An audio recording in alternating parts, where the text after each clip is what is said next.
کو ساری دنیا میں زندہ کر دیا. انہیں کو کہتے ہوئے گستاخ رسول ہیں جو جان مال. میں بھی چاڑ گیا تھا, کیمرون گیا تھا, سوڈان گیا تھا.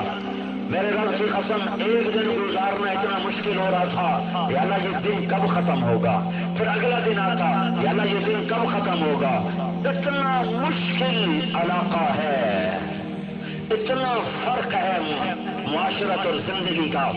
3 ہفتے کے لیے میں گیا تھا اور میرے لیے 3 ہفتے سال بن گئے تھے. وہاں جہاں میں 3 ہفتے مشکل سے گزارا وہاں پاکستان سے جماعتیں تبلیغ والے سال سال پیدل چل رہے ہیں, سال سال پیدل چل رہے ہیں. کہ اس کے رسول میں گئے گستاخ رسول بن کے گئے. اب کیا بادشاہی ہے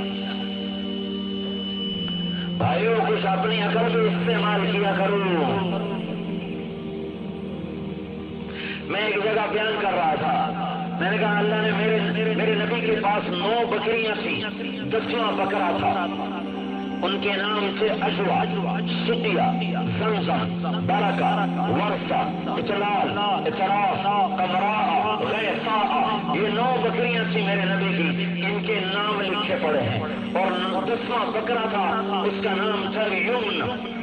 ان میں آپ کی بکری قمراء آپ کی زندگی میں مر گئی. اتنی تفصیل میرے اللہ نے لکھوائی ہے, یہ میں بیان کر رہا تھا. آپ کے اونٹ تھے, ایک کا نام تھا عسکر, ایک کا نام تھا سالب. 2 اونٹ تھے. 4 اونٹنیاں تھیں, ازبا, جدہا, شہبا, قصوا. 2 خچر تھے, ایک کا نام تھا دلدل, ایک کا نام تھا سرا. 2 گدھے تھے, ایک کا نام تھا حفیر, ایک کا نام تھا یافور گدھا. خیبر کی جنگ میں جب مال غنیمت اکٹھا ہوا تو اس میں یہ گدھا آیا مال غنیمت میں, جانوروں میں. تو یہ گدھا آگے بڑھ گیا اور کہنے لگا یا رسول اللہ, میں اس نسل سے ہوں جس پر نبیوں نے سواری کی. میں اس نسل کا آخری بچہ ہوں اور آپ نبیوں میں آخری ہیں, آپ مجھے اپنے حصے میں لے لیں. تو آپ نے یافور کو مال غنیمت میں سے اپنے حصے میں لے لیا. یہ یافور آپ کے بڑے کام کرتا تھا. کبھی آپ کسی کو بلانا ہوتا اور موقع پر کوئی شخص موجود نہ ہوتا تو آپ یافور سے کہتے, یافور جاؤ عمر کو بلاؤ کہ تمہیں اللہ کا رسول بلا رہے ہیں. تو یافور دوڑ لگاتا اور جا کر سیدھا عمر کے دروازے پہ ٹکر مارتا, کھوتے کی ٹکر. تو جب گھڑ ہوتی تو صحابی باہر نکلتا تو آگے یافور کھڑا ہوتا تو اس بات کی نشانی ہوتی کہ اللہ کے نبی بلا رہے ہیں. یہ یافور تھا میرے نبی کا گدھا. جس دن میرے نبی کا انتقال ہوا تو یافور بھی مدینے کی گلیوں میں روتا تھا اور بھاگتا تھا اور روتا تھا اور بھاگتا تھا, یہاں تک کہ اسے صبر نہیں آیا اور ایک کنویں میں چھلانگ لگا کے مر گیا, ڈوب کے مر گیا. اور آپ کی اونٹنی ازبا, ادھر میرے نبی فوت ہوئے, ادھر اس نے چارہ کھانا چھوڑ دیا اور پانی پینا چھوڑ دیا اور آنسو بہنے لگے اور روتے روتے روتے ازبا مر گئی.